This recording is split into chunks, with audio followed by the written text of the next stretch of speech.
സിറിയയിൽ ഡ്രൂസിനെതിരായ ആക്രമണങ്ങൾ നടക്കുമ്പോൾ ഇസ്രായേൽ ഇടപെടുന്നുണ്ട്. അവരെ ഞങ്ങൾ സംരക്ഷിക്കുമെന്ന് പറയുന്നുണ്ട്. സിറിയ ഭരിക്കുന്നത് IS പേര് മാറ്റി അൽഷാം ആയിട്ടുള്ള ഒരു ഭരണകൂടമാണ്. അത് ട്രംപ് കൊണ്ടുവന്നിരുത്തിയതാണ്. അവിടെ ആ സഖ്യത്തിലൊരു ഉള്ളുകള്ളി ഇല്ലേ മാഷെ? അതായത് ഭീകരർക്കെതിരെയാണ് ഇസ്രായേൽ പോരാടിക്കൊണ്ടിരിക്കുന്നത്. പക്ഷെ ഭീകരരെ കൊണ്ട് തന്നെ വേറൊരു മുഖം മിനുക്കിയ ഭീകരരെ കൊണ്ട് അമേരിക്ക അവിടെ ഒരു പാവ ഭരണകൂടത്തെ വെക്കുന്നു. അപ്പോൾ ഇസ്രായേലിന്റെ ആ ഒരു ടേംസ് ആൻഡ് കണ്ടീഷൻസ് അവിടെ അത്ര വ്യക്തമാവുന്നില്ലല്ലോ മാഷെ, അതെന്താണത്? അത് ഈ ഭീകരന്മാർക്കിടയിലുള്ള വംശീയതയുണ്ട്.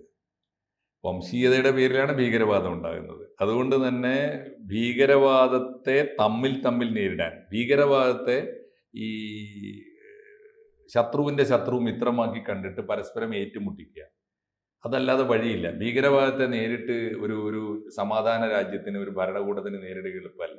ഭീകരവാദത്തെ നേരിടാനുള്ള ഏറ്റവും നല്ല വഴി മറ്റൊരു ഭീകരവാദത്തെ ഉണ്ടാക്കുക, എന്നിട്ട് കടത്തിവിടുക എന്നാണ്. താലിബാനെ നേരിടാനാണ് ശരിക്ക് അൽ-ഖായിദ ഉണ്ടാക്കിയത്. ആരാ ഉണ്ടാക്കിയത്? അമേരിക്കയാണ് ഉണ്ടാക്കിയത്. താലിബാൻ അന്ന് ഈ അഫ്ഗാനിസ്ഥാൻ കേന്ദ്രീകരിച്ചിട്ട് സോവിയറ്റ് യൂണിയനെതിരായി പൊരുതിക്കൊണ്ടിരിക്കുകയാണ്. എന്തിനാണത്? സോവിയറ്റ് യൂണിയനിൽ കമ്മ്യൂണിസ്റ്റ് ഭരണകൂടമാണ്. കമ്മ്യൂണിസ്റ്റ് ഭരണകൂടത്തിന്റെ ഏജൻസി പണിയായിട്ട് അഫ്ഗാനിസ്ഥാനിലെ ഡോക്ടർ നജീബുള്ളയുടെ ഗവൺമെന്റ് മാറുകയാണ്. അപ്പൊ എന്താ, ഒരേ സമയത്ത് സോവിയറ്റ് യൂണിയൻ ആഗോളതലത്തിൽ അമേരിക്കക്കെതിരായി പൊരുതിക്കൊണ്ടിരിക്കുന്നു, അതേ സമയത്ത് അവരുടെ ഏജന്റായിട്ട് ഒരു അഫ്ഗാനിസ്ഥാൻ കൂടി വരുന്നു. അപ്പൊ രണ്ടും തകർക്കണം. ആദ്യം അഫ്ഗാനിസ്ഥാനെ തകർക്കണം. അതിനു വേണ്ടത് എന്താണ്? അഫ്ഗാനിസ്ഥാനിലെ നജീബുള്ള ഭരണകൂടത്തിന് എതിരായി പൊരുതിക്കൊണ്ടിരിക്കുന്ന താലിബാൻ, നജീബുള്ള കമ്മ്യൂണിസ്റ്റ് ഭരണകൂടത്തിന്റെ പാവയാണെന്ന് പറഞ്ഞുകൊണ്ട് അവിടെ രൂപപ്പെട്ട തീവ്രവാദ പ്രസ്ഥാനമാണ് താലിബാൻ. ആ താലിബാനെ സഹായിക്കുക എന്തിന്? നജീബുള്ളയെ തകർക്കാൻ, അതുവഴി സോവിയറ്റ് യൂണിയനെ തകർക്കാൻ. അപ്പോൾ അതിനുള്ള വഴി എന്താ? നേരിട്ട് ചെന്ന് അമേരിക്ക എന്നിട്ട് താലിബാനെ വിളിച്ചിട്ട് ഞങ്ങൾക്ക് എല്ലാ സപ്പോർട്ടും തരാം എന്ന് പറഞ്ഞാൽ എളുപ്പമല്ല.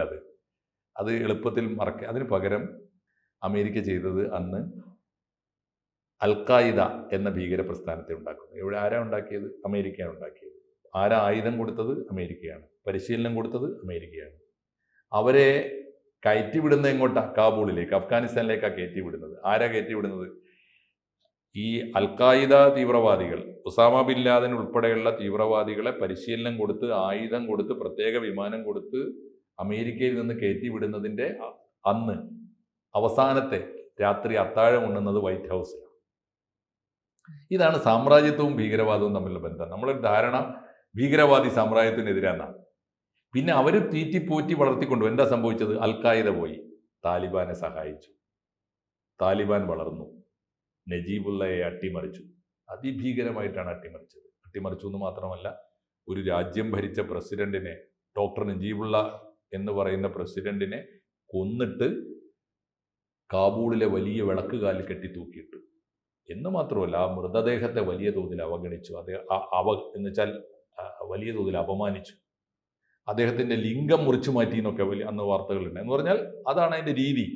അപ്പൊ ലക്ഷ്യം നേടി. അഫ്ഗാനിസ്ഥാൻ പിടിച്ചു. ആര്? അൽ-ഖായിദയും താലിബാനും കൂടി ചേർന്ന് പിടിച്ചു. അത് കഴിഞ്ഞിട്ട് അടുത്ത ലക്ഷ്യം ഏതാണ്? സോവിയറ്റ് യൂണിയനാണ്. സോവിയറ്റ് യൂണിയൻ തകർക്കാനുള്ള കരുക്കൾ നീങ്ങി. അതും കൂടി പൂർത്തിയായി കഴിഞ്ഞ് ഇന്ന് 89 അത് പൂർത്തിയായി കഴിഞ്ഞപ്പോൾ അമേരിക്ക കാണാത്തൊരു കാഴ്ച ഈ ഭീകരവാദികൾ കണ്ടു. ഇപ്പറഞ്ഞ അഫ്ഗാനിസ്ഥാനിലെ ഡോക്ടർ നജീബുള്ളയും സോവിയറ്റ് യൂണിയനിലെ കമ്മ്യൂണിസ്റ്റ് സർക്കാരും ഒക്കെ ഞങ്ങൾക്ക് ശത്രുക്കളാണ്. കൂട്ടത്തിൽ അമേരിക്കയും ശത്രുവാണ്. പിന്നെ അമേരിക്കയ്ക്ക് നേരത്തിൽ, അതായത് നമ്മൾ പോറ്റിയ കുട്ടി, പാല് കൊടുത്ത് വളർത്തിയ കുട്ടി നമ്മളെ വന്ന് കൊത്തി. അതാണ് പെന്റഗൺ തകർക്കുന്നത് 2001. ആലോചിച്ചു. അതാണ് അതിൻ്റെ ഒരു ചരിത്രം.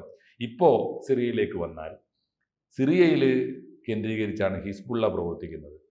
സിറിയ എന്ന രാജ്യത്തിൻ്റെ പ്രത്യേകത അവിടുത്തെ ഡെമോഗ്രാഫിയിൽ ഷിയാക്കളും സുന്നികളും ഉണ്ട്. ഭൂരിപക്ഷം എനിക്ക് തോന്നുന്നു ജനത സുന്നികളാണ്. പക്ഷെ ഭരണകൂടം പരമ്പരാഗതമായി എത്രയോ പതിറ്റാണ്ടുകളായിട്ട് ഷിയ വംശത്തിൽ പിറന്ന ബഷർ അസാദ് ആയിരുന്നു അവിടെ ഭരിച്ചത്. അറബ് രാജ്യങ്ങളിലൊക്കെ മുല്ലപ്പൂ വിപ്ലവം നടന്നപ്പോൾ ഏറ്റവും നന്നായി നടന്നൊരു നാടാണ് സിറിയ. പക്ഷെ അവിടെ അനങ്ങാൻ പറ്റിയില്ല. കാരണം ഇദ്ദേഹം ഷിയ ആണ് എന്ന കാരണത്താൽ ഷിയ രാജ്യമായ സമ്പന്ന രാജ്യമായ ഇറാൻ ബഷർ അസാദിനെ പിന്തുണച്ചു. അതുകൊണ്ട് മാത്രമല്ല, ഇറാന്റെ പിന്തുണയോടെയുള്ള ഇപ്പോൾ ബഷർ അസാദിനെതിരായി രാജ്യത്ത് മുഴുവൻ കലാപം നടക്കുമ്പോൾ ആ കലാപകാരികളെ അടിച്ചമർത്താൻ ഇറാന്റെ പിന്തുണയുള്ള തീവ്രവാദികൾ വന്നു. അവരാണ് ഈ ഹിസ്ബുള്ള. യമനിലേക്ക് അയച്ചത് ഹൂത്തി തീവ്രവാദികളെ ആണെങ്കിൽ ഇങ്ങോട്ട് അയച്ചത് ഇവരെയാണ്. അപ്പോൾ ആ തീവ്രവാദികളുടെ പിന്തുണയോടുകൂടിയാണ് അന്ന് ബഷർ അസാദ് അവിടെ പിടിച്ചു നിന്നത്. അമേരിക്ക പഠിച്ചുകൊണ്ടേയിരിക്കുന്നു. ബഷർ അസാദിനെ അട്ടിമറിക്കാൻ സാധിക്കാതെ പിടിച്ചു നിർത്തിയത് ഇറാൻ പിന്തുണയുള്ള തീവ്രവാദികളാണെങ്കിൽ ബഷർ അസാദിനെ ഇനി അട്ടിമറിക്കണമെങ്കിൽ ആർക്കേ കഴിയൂ? ഏതെങ്കിലും രാജ്യത്തിനോ സൈന്യത്തിനോ കഴിയുന്നതിനേക്കാൾ എളുപ്പം മറ്റൊരു തീവ്രവാദ പ്രസ്ഥാനത്തിനാണ്. ഇപ്പോൾ അമേരിക്കയുടെ പിന്തുണയോടുകൂടി തന്നെയാണ് ISIS ലോകത്തിലെ ഒട്ടുമിക്ക രാജ്യങ്ങളിൽ.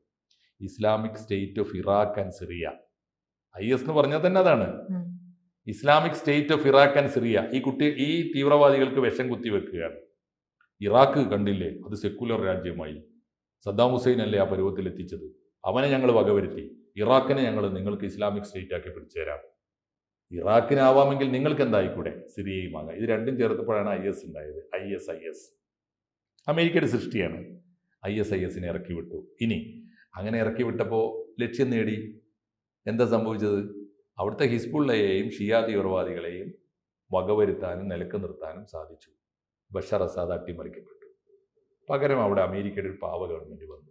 ഇനി അടുത്ത കേസ് ഇസ്രായേലിലേക്ക് വരാം. ഇസ്രായേലിലെ ഭരണകൂടത്തെ ഇസ്രായേലിന് ഏറ്റവും വലിയ തലവേദന ഉണ്ടാക്കുന്ന തീവ്രവാദികൾ ഹമാസാണ്, പലസ്തീൻ കേന്ദ്രീകരിച്ച്. അവർ സുന്നി തീവ്രവാദികളാണ്. ഈ സുന്നി തീവ്രവാദികളെ സഹായിച്ചുകൊണ്ട് ആണ് ലോകം മുഴുവനുള്ള പണവും ശേഖരിച്ചിട്ട്, മൂലധനം ശേഖരിച്ച്, ആയുധങ്ങൾ ശേഖരിച്ച്, ഇസ്ലാമിക രാജ്യങ്ങളുടെ പിന്തുണ ശേഖരിച്ച് ഹിസ്ബുള്ള വളർന്നത്. ഇറാന്റെ മാത്രം പണം കൊണ്ടല്ല. ഷിയ തീവ്രവാദികളായ ഹിസ്ബുള്ള പരസ്യമായി കണ്ടില്ലേ, ലോകത്തിൽ ആരുമില്ല ഈ പാവം ഹമാസ് തീവ്രവാദികളെ സഹായിക്കാൻ. അവർ ജന്മഭൂമിക്ക് വേണ്ടി പൊരുതിക്കൊണ്ടിരിക്കുകയാണ്, ഇതാ ഞങ്ങളേ ഉള്ളൂ എന്ന് പറഞ്ഞുകൊണ്ട് ഷിയ തീവ്രവാദികൾ പോയി സുന്നി തീവ്രവാദികളെ സഹായിച്ചു. അതിനെ തുടർന്ന് വലിയ ഡെവലപ്മെന്റ് ഉണ്ടായി ലോകത്ത്. ഇറാനും സൗദി അറേബ്യയും പോലും ഒന്നിക്കാൻ തയ്യാറായി. ഒരു സുന്നി ഷിയ ഐക്യമുണ്ടായി. ഈ സമയത്ത് അമേരിക്കക്ക് അപകടം മനസ്സിലായി. അമേരിക്കക്ക് മനസ്സിലായി ഹമാസ് തീവ്രവാദികൾ, ഫലസ്തീന് വേണ്ടി പൊരുതിക്കൊണ്ടിരിക്കുന്ന ഹമാസ് തീവ്രവാദികളെ കയ്യിലെടുക്കുകയാണ് ഇനി മാർഗം. കയ്യിലെടുക്കാൻ എന്താണ് മാർഗം? അവർക്ക് വിശ്വാസ്യതയുള്ള ഷിയ തീവ്രവാദികളെക്കാൾ നല്ല സുന്നി തീവ്രവാദികളെ അവർക്ക് സഹായത്തിന് കൊടുക്കണം. ഇപ്പോൾ സിറിയയിൽ കേന്ദ്രീകരിച്ച് എത്രയോ വർഷങ്ങളായി പ്രവർത്തിച്ചു കൊണ്ടിരിക്കുന്ന ഹിസ്ബുള്ളയേക്കാൾ ഹമാസിന് സ്വീകാര്യമായിട്ടുള്ള ISIS വ്യാപകമായി സിറിയയിലുണ്ട്. അത് വളർത്തിയെടുത്തു എന്നതാണ് അമേരിക്ക ചെയ്ത സേവനം. അത് വേറൊന്നുമല്ല, ഹമാസ് അമേരിക്കയുടെ നിയന്ത്രണത്തിലാവും ഫലത്തിൽ. ഇനി അങ്ങോട്ട് ഹമാസ് അമേരിക്കയുടെ നിയന്ത്രണത്തിലാവുന്നതിന്റെ പിന്നിൽ എന്താ? പ്രത്യക്ഷത്തിൽ നമ്മൾ തോന്നുന്നു അമേരിക്കയും ഇസ്രായേലും ഒന്നാണല്ലോ. ലോകത്തിലെ എല്ലാ ഇസ്ലാമിക ഭീകരവാദികളുടെയും പട്ടികയിൽ ചെകുത്താന്മാരുടെ പട്ടികയുണ്ട്. ആക്സിസ് ഓഫ് ഡെവിൾ എന്നാണ് പറയുക. ചെകുത്താന്റെ അച്യുതണ്ട്. ഒന്ന് അമേരിക്കയാണെങ്കിൽ 2 ഇസ്രായേലാണ്. എന്നാൽ ഈ ചെകുത്താന്മാർ തമ്മിൽ ഇപ്പോൾ പോരുണ്ട്. ഉൾപ്പോര് ഭയങ്കരമാണ്. ഒന്ന്, അമേരിക്കയേക്കാൾ വളർന്നിരിക്കുന്നു ഇസ്രായേൽ അമേരിക്ക പറയുന്നത് കേൾക്കുന്നില്ല. 2 രാജ്യത്തും സാമ്പത്തിക പ്രശ്നങ്ങളുണ്ട്. 2 രാജ്യത്തും ആഭ്യന്തര കലാപങ്ങളുമുണ്ട്. ഡൊണാൾഡ് ട്രംപിനെതിരായി അമേരിക്ക മുഴുവൻ കലാപം നടക്കുന്നത് പോലെ നെതന്യാഹുവിനെതിരായിട്ട് ഇസ്രായേലിലും വലിയ കലാപം നടക്കുന്നുണ്ട്. സാമ്പത്തികമായി 2 രാജ്യങ്ങളും തകർന്നിട്ടുമുണ്ട്. ഈ സാഹചര്യത്തിൽ ഇസ്രായേലിനെ നിലക്ക് നിർത്തണമെങ്കിലും ഇനി ഒരു വഴിയേ ഉള്ളൂ. ഇസ്രായേലിന്റെ പ്രഖ്യാപിത ശത്രുവായ ഹമാസിന്റെ നിയന്ത്രണം പതുക്കെ ഞങ്ങൾ സഹായിക്കാം എന്ന് പറഞ്ഞുകൊണ്ട് ഉള്ളിൽ വലിയ ശത്രുത പുലർത്തിക്കൊണ്ടിരിക്കുന്ന അമേരിക്ക നിർത്താൻ പറഞ്ഞപ്പോഴൊന്നും യുദ്ധം നിർത്തിയിട്ടില്ല ഇസ്രായേൽ. അമേരിക്കയെ ആരും ഇപ്പോൾ മുഖവിലേക്ക് എടുക്കുന്നേയില്ല. അതുകൊണ്ട് പുതിയ തീവ്രവാദ കൂട്ടായ്മ, ഒരു പുതിയ തീവ്രവാദ മുന്നണി ആഗോളതലത്തിൽ രൂപപ്പെടുത്തിയെടുക്കാനുള്ള ശ്രമത്തിലാണ് അമേരിക്ക. അതിൻ്റെ 1ാം ഘട്ടം വിജയിച്ചിരിക്കുന്നു എന്ന് വേണം സിറിയയെ നോക്കിയിട്ട് പറയാൻ. ഇതാണ് മിഡിൽ ഈസ്റ്റിലെ ഏറ്റവും പുതിയ തീവ്രവാദ രാഷ്ട്രീയത്തിൻ്റെ ഒരു ബാല ചിത്രം അല്ലെങ്കിൽ പ്രൈമറി പാഠം എന്നാണ് എനിക്ക് തോന്നുന്നത്. പക്ഷെ ഒരു കാര്യം കൂടി ചോദിച്ചുകൊണ്ട് നമുക്ക് നിർത്താം. എൻ്റെ ഒരു സംശയം ഇതാണ്, അമേരിക്ക പാല് കൊടുത്ത ഭീകരവാദികൾ തന്നെ അവർക്കിട്ട് പണി കൊടുത്തു. പിന്നെയും ഇവർ ഇത് തന്നെ ചെയ്തുകൊണ്ടിരിക്കുകയാണ്. അവരുടെ മുമ്പിൽ വേറെ ഓപ്ഷൻ ഇല്ല പ്രജിത. ഈ ഇമ്പീരിയലിസ്റ്റുകൾക്ക് ഉള്ളത് കൊണ്ട് തൃപ്തിപ്പെടില്ല അവർക്ക് ഒരിക്കലും. ഒന്ന്, അവർക്ക് ലോകം മുഴുവൻ എന്നും അവരുടെ വരുതിയിൽ നിൽക്കണം. ലോക പോലീസ് എന്ന് പറയുന്നത് വെറുതെ ഉണ്ടായ പ്രയോഗമല്ല. സാമ്രാജ്യത്വം എന്ന് പറഞ്ഞാൽ അതാണ്. ലോകം മുഴുവൻ ഞങ്ങൾക്ക് സൗകര്യം പോലെ കീഴ്പ്പെടുത്താനുള്ളതാണ്, ഞങ്ങൾക്ക് വിധേയപ്പെട്ട് നിൽക്കേണ്ടതാണ്. ഈ ആർത്തിയുടെ പേരാണ് സാമ്രാജ്യത്വം.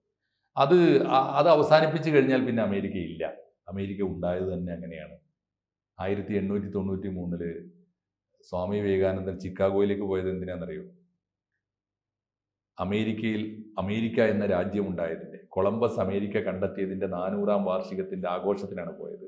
അപ്പോൾ എന്നായിരിക്കും ഉണ്ടായിട്ടുണ്ടാവുക? 1493. 400 കൊല്ലം കഴിഞ്ഞിട്ട് 1893.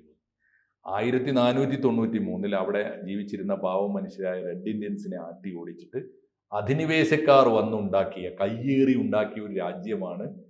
ആ രാജ്യത്തിന്റെ സംസ്കാരമാണ് അമേരിക്ക. ഇന്നിപ്പോൾ അമേരിക്ക പറയുന്നൊരു തമാശ നോക്കൂ. ഇവിടെ കുടിയേറ്റക്കാർ വേണ്ട, ഞങ്ങൾ എല്ലാവരെയും ഓടിക്കും. കുറച്ച് പുറകോട്ട് പോയി കുടിയേറ്റക്കാരെ ഓടിച്ചാൽ ആരൊക്കെ ഓടേണ്ടി വരും? സംസ്കാരത്തിൻ്റെ ഒരു വൈരുദ്ധ്യമാണ്, ചരിത്രത്തിലൊരു വലിയ തമാശയാണ്. അതുകൊണ്ട് അമേരിക്കയുടെ ആർത്തി അത് അതിൻ്റെ ബ്ലഡിലുള്ളതാണ്, സിരകളിലുള്ളതാണ്. സാമ്രാജ്യത്വത്തിൻ്റെ ആർത്തി അവസാനിക്കാത്ത കാലത്തോളം ഇത് തുറന്നുകൊണ്ടേയിരിക്കും.